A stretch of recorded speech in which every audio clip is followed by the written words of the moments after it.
Hello everybody, in this video I want to show you a new tool available in CrochetPARADE.org. It's called CrochetPARADE Remesher, and what it does is it allows you to open a three-dimensional model as an STL file, specify a starting magic ring or a starting chain, and once you do that, it creates a remeshing of your model using crocheting instructions written in the CrochetPARADE language, which appear over here. You copy them, you paste them in CrochetPARADE, you run the model, and you get something like this. So if you follow the instructions, here it is, 21 chains, then you crochet around the starting chain, then you do crocheting in rounds. You can get three-dimensional models of well, anything that you really like, as long as they run correctly. So here are a few other demonstrations. This is some kind of a three-dimensional doll that I made in Blender. It's very simplistic, as you can see. Each color corresponds to a separate yarn. Yeah, so let me walk you through the basics of this code. So first of all, the website is crochetparade.org/remesher. The easiest way to find it is once you load the website. Right now it doesn't show this button, but once I update it, you'll find this new Remesher shiny button. You click on that and you end up on the CrochetPARADE Remesher website. So here is the, again, ellipsoidal model that you get. Now, right now there is no output here because I haven't calculated anything. You can start by using a magic ring. You can pick where you want the magic ring to be on the surface. It can be in the center, it can be anywhere. Once you click on that, once you place the location of your magic ring on the three-dimensional model, again you click calculate and wait for a little bit. There's some output here that's for debugging purposes, and there it is. It's a little bit offside, and here you can see how the ending works out. Well, first of all, this is the main yarn here. As you can see, it says gives you some information. F, that's the face number for each of these triangles. Y stands for the yarn. This is yarn number 0. The op stands for what type of operation has been executed. The first one tells you that it's just normal crocheting. The next one tells you it's single crochet. And then the V is which vertex, meaning which stitch this is. This is stitch 2375, 2375. These triangles here of different color are the ones that stitch kinks in the round. You may need some sewing to be done. Now, how large you want this can be controlled with all these parameters here in the settings menu, if you don't want them to be this large.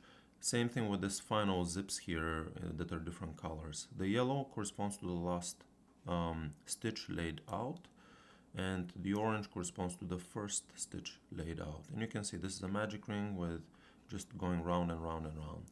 Anyway, these are the CrochetPARADE instructions. We can copy them, we can run them in CrochetPARADE, we can see what it looks like. There.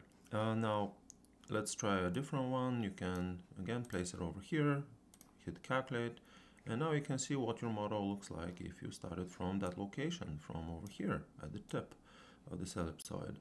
And you can see the final round, what it may look like. Now, none of this is perfect, so use this as a first iteration for your crocheting. So, if you don't like the ending, you can do it when you're doing this in real life. Yeah, you can, of course, modify it as you please. Let's do a starting chain quickly. So I want to place the middle of the starting chain here, and I want it to go this way. Of course, this makes no sense, so let's actually make it a little bit more symmetric. Okay, so something like this. Now, I didn't tell you how you can change the number of stitches. Here for the starting chain, you can change how many chains there are. How many chains there are in this segment here. In this case, I picked 10, so let's see what it looks like. There they are, 10 chains, and then... Okay, so it will finish pretty much with the opposite of a magic ring. Alright, well, let's copy this and visualize it. Let's see what it looks like. On CrochetPARADE. Continue. Okay, so here it is. This is the magic. Oops, let me actually make the yarn thicker. This is the starting chain over here, and it ends here. These pink stitches correspond to the sewing that you see here with these pink or purple rather triangles. You can see how exactly it works. There it is. This is how you would work it. Well, this is in reverse. It looks a little bit puffed up relative to the original, but again, remember, when you're stuffing a crochet pattern, it does inflate as a balloon a little bit. So don't expect it to remain this flat as it is in the original model. It will just expand left and right in this picture, which is what we're seeing here. You can control how much it expands in the model by doing something like inflate equals 1.5. It will expand a little bit less. Let's see. Okay, so it's a little bit less expanded. I don't know if you noticed, but again, the ellipsoidal shape is there. If you want to get rid of all these zips, all these sewing zips, you can just remove sewing together. You can just delete these lines and see what it looks like, or you can just comment them out by putting this backslash that comments out everything after. You're going to get a warning that we're not using these stitch levels, which is totally fine because we're not sewing anything. So there it is, and it's a little bit pinched here because of the way the crochet instructions were generated. If you don't like it, you can experiment with different primers again, or you can also try again inflate. Oops, where it is? It's right here, but it's in the commented section. So let me put it over here so it actually takes effect. We're waiting. All right, there it is. Still a little bit of pinching, so yeah, if I were you, I would just play around or in real life see how you may alleviate that. Alright, so for the magic ring, I didn't tell you how you can fix the number of stitches. What you can do is you can scroll down over here, length scale, and you can change it. You can remove the automatic calculation and let's say type in something like 0.07 or something. I'm just making it up. On the go, let's press calculate, and now we have much fewer stitches, as you can see. And here it is. You start with the magic ring, which here it's coded as a chain. Then you chain, and then you single crochet. Oops, sorry, this is for the beginning. You do an increase of 4 stitches, single crochet stitches. Then you crochet round and round and round and round in the round. Okay, so what else can I show you here? Let's say you're doing this and at some point you decide, well, you know what, I don't like this pattern here. I don't like the fact that there's a single crochet stitch right here. So what you do is you can hover and you can read, all right, this is vertex 68 or stitch 68. This is after the V68 on the tooltip. So you can go into interactive mode and prompt at stitch 68. So let's see what happens then. You press calculate and it asks you, okay, so we stopped at stitch 68. What do you want to do now? And here is the model, stopped at stitch 68. So now at this point I may want to do a decrease. So decrease is with a 0. It may be half double crochet, which is about 1.5 units long. And then I may want to try single crochet or maybe double crochet. So here it is. This is a normal stitch operation as opposed to a decrease with the 0. And then I want to end the yarn end. Alright, let's see if that works. It may give you an error because sometimes stitches cannot be laid out as you want them. Oh, it worked out fine, and here it is. We had our decrease, we had our final double crochet stitch, and then a new yarn started. Here it is in green. We can render it just to see what it looks like. Oops. Okay, so this is a little bit too close. Let's thicken the yarn so we can see it better. Okay, so there is some mess here, which of course there is a little bit of a mess because I did something crazy here in the final stitches of yarn 0. Okay, so let's see how yarn 1 starts off. Okay, so it's right there, around this corner. That's exactly what you see here. Here is where it starts and goes around the corner. This it seems like it's an inverted model, meaning it's inside out. You can control that, or rather fix that, by trying a different seed, by doing something like dot start equals 2. I'm not going to play with that. It's a question I've been asked in the forum, so you can see the explanation there. Alright, what else can we do? Well, what if you don't like where this guy started? Okay, so what you do then is you keep everything here in the interactive mode, you press calculate, what is it?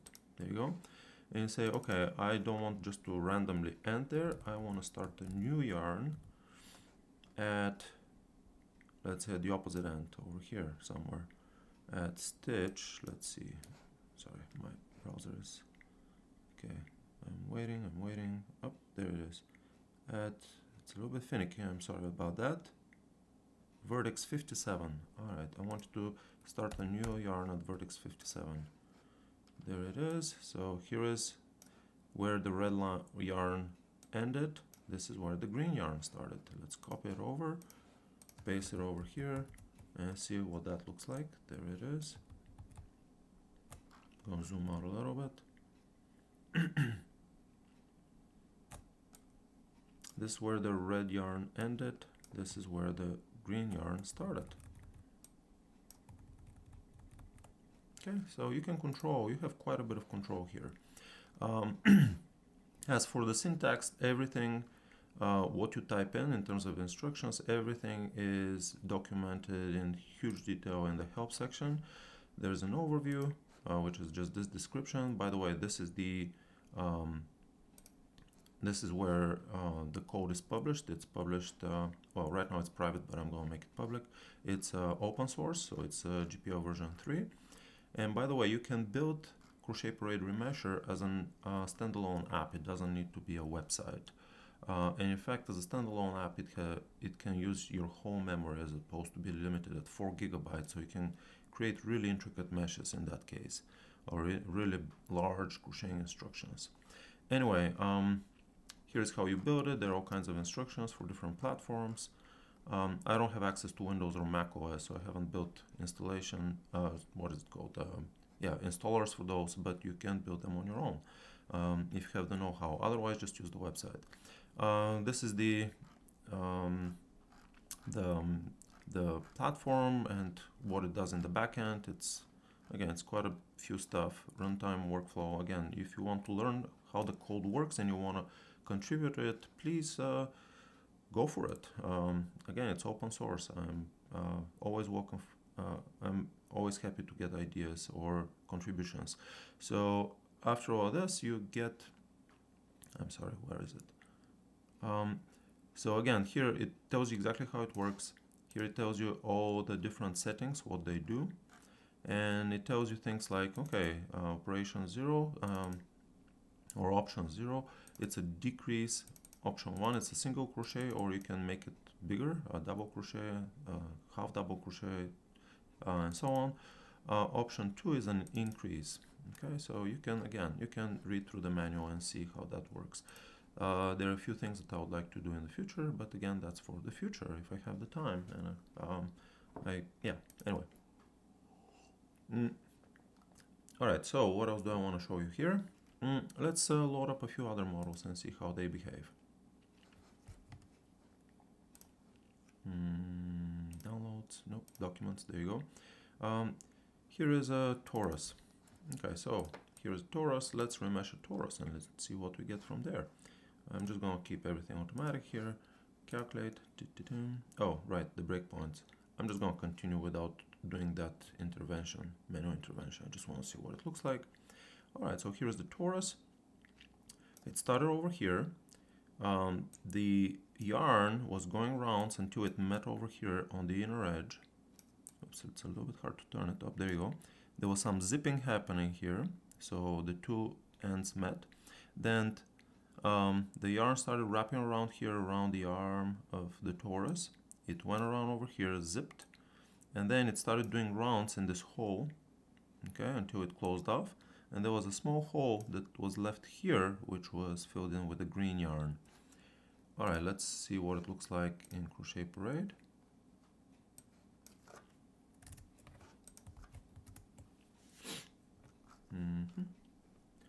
Now it will look a little bit weird because it's a very thin torus, so the stitches may be going through each other because CrochetPARADE is not aware of how different parts of the stitches intersect, so you will have to experiment with different start values. So you can do start 2 and maybe you'll get fewer of these intersections, but this is the torus that we're talking about.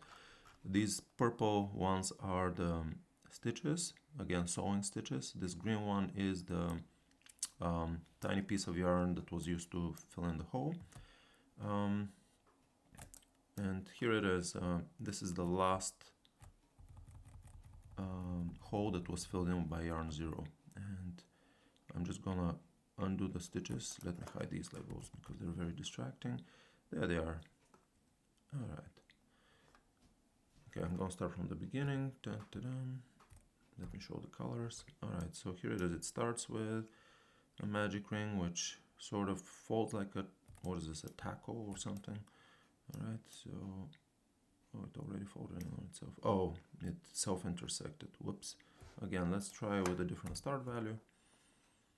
I never ran the model with that. Waiting for a few seconds. Okay, it's a little bit better here. All right, so actually it's pretty good.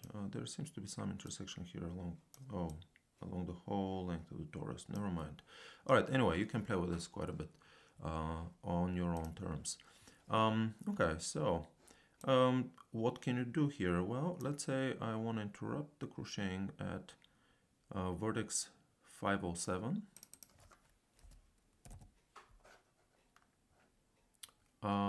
Let me do that here, calculate. And I just want to do a yarn end. Okay, apply the script and see what I get in that case. There it is. Alright, so here is how you can stop this pink yarn and actually do the rest with a single chunk of yarn. And again, you can do all kinds of experiments this way. You can do a starting chain. I'm going to do something crazy here. Let's do a starting chain that's going like this. Let's see what that does. I've never tried it before. Oops, continue. I forgot to remove that interrupt. Alright, we're waiting, and sometimes it won't work at all. It will crash in all kinds of ways. Is it still working? It's a little bit unclear. Oh, the backend crash. Oh, right, the memory limits. I think I mentioned them. The website has pretty strict memory limits, so you can either use a larger L, so coarser stitches, or the standalone app. Okay, so right now I'm not going to explore this more. You may have to refresh the website in order for this to work. The issue is I put 10 stitches in very short distance, which means this involves a ton of stitches here, so that's why the backend crashed. But again, you can either put fewer stitches, let's say 4 of them, and rerun it, or you can use the app and then it will work no matter what. Alright, let's try. Oops, I'm going to actually refresh the website. Let's try the figurine. Alright, so here's the figurine. Again, I made this one in Blender. I can show you quickly how that worked. We're going to start with a magic ring at the top of the head. Press calculate. And there it is. This is what it would look like. Again, you copy the instructions, you paste them, and you get this fella. I deflated a little bit by reducing this. The default is infinity. I put the inflation at 2. But yeah, there it is. And you can see these are different yarns. You can see exactly what they are, how the yarns are wrapping around the model. Here they're going down this leg. Here they're going down both legs. Let's say you wanted separate yarns for both feet. Let's say when you get, I don't know, when you get over here, a vertex 1715, or maybe over here, let's pick another one. I want to pick 1722. Okay. And again, guys, I'm doing this real time, so it's allowing me also to test the code this way to make sure everything is working. Yet another test. It's not like I haven't done any. Yarn end. Let's see what that does. Oh, there you go. Yeah, it was a different yarn for this other leg. Cool. All right, it works.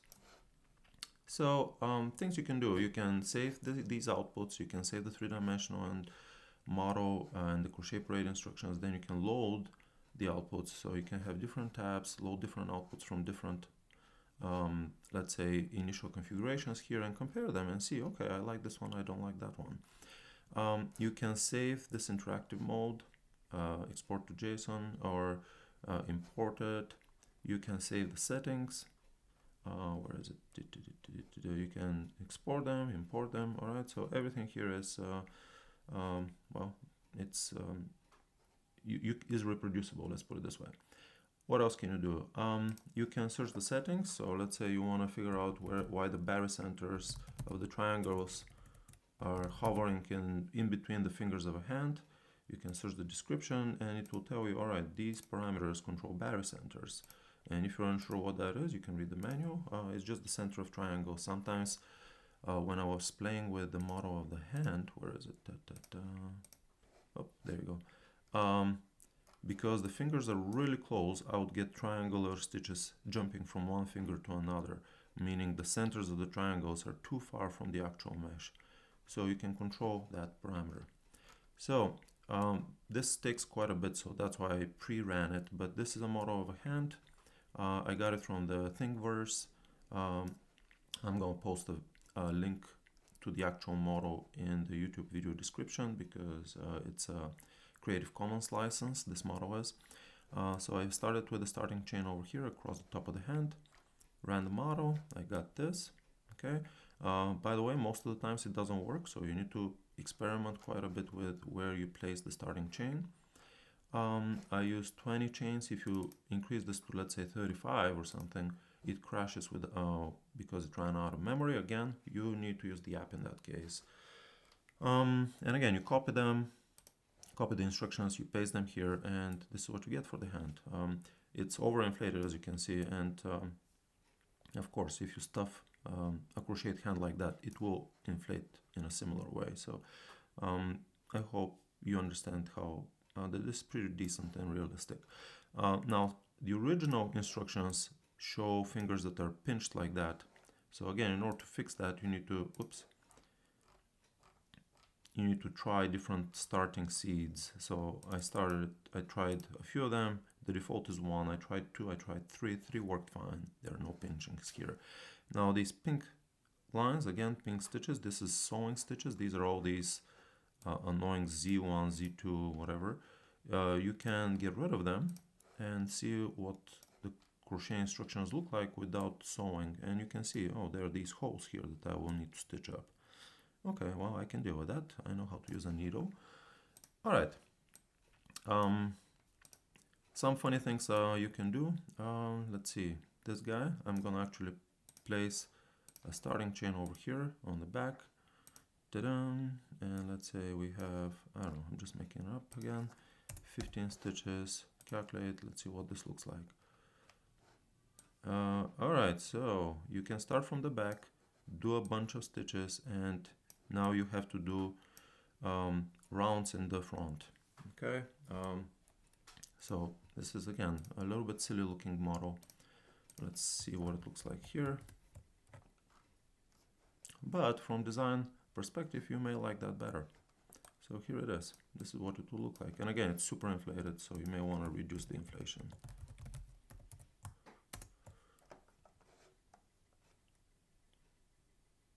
Okay, let's see if it will ever finish calculating. And I'm sorry for these awkward pauses. Okay, there it is. Okay, yeah, it's not great, but again, you can play around. Also, when you actually start crocheting in real life, you can in real time, you can figure out how to fix these. Again, treat this only as a starting point. All right, so let me think. Okay, so what I would like to do next is I want to show you how you can do a transition from Blender into CrochetPARADE. So this is Blender. What I created here is a bunch of spheres. You can move them around. Okay, so here, well, spheres and ellipsoids. The way you do that, for those of you that don't know Blender, which is a free software, you can just click on that icon, create a bunch of these. Once you create them, I stack them like this, I move them around so that I can create this sort of 3D humanoid shape. And then what I did was I put all these spheres into a, well, they're all in a collection, so what you want to do next is you want to unify it. So you click on, let me show you, you click on this wrench modifiers, add a modifier, and then you type something like boolean. There it is. Click on that. You want to create a union of them, and you want to create a union of the collection, and you click the collection of spheres, and you click apply. Once you do that, now you have, let me just move it around. Oops, wrong one. Why can't I do that? Da-da-da. Up there it is. Now I can move it. No, I can't move it. Oh, there it is. Okay, so the head was attached to the rest of the body. So now this is one single mesh. I want to get rid of these. And what I'm going to do next is I'm going to smoothen these sharp edges here. The way I'm going to do that, I'm going to add another modifier, which is just going to be remesh. Okay, now it's remeshed, but you can see, so it is merged. The different pieces, the different spheres are merged, but it's a little bit coarse. So I'm gonna add another remesh here, which I'm gonna use a finer grid, and there it is. I just changed the voxel size. Okay, this looks good to me. So what I do next is I want to export it as an STL file. Once you export it as an STL file here from the file menu, you save it, and then you import it in CrochetPARADE Remesher, and then you work from there. Alright, the last thing I want to mention here, what are the limitations? Right now the algorithm works only with rounds, working in the rounds, so turning chains, rows, back and forth work, that's not supported. Open models, meaning meshes with holes and boundaries, they are not supported, so we're looking only on closed surfaces. The model works only on closed surfaces that are watertight. So the rest of the stuff is just things I would like to work on at another time. Okay, so guys, this was a lot of work. If you like it, please leave a tip. Here is the button. I would really appreciate it. This helps supports my work because I'm doing this completely for free and for fun. Alright, what else can I show you here? I think that covers most of the things I wanted to show you. So if you guys are gonna use this or end up using this website, whether it's CrochetPARADE or CrochetPARADE Remesher, please don't forget to mention it somewhere in your work.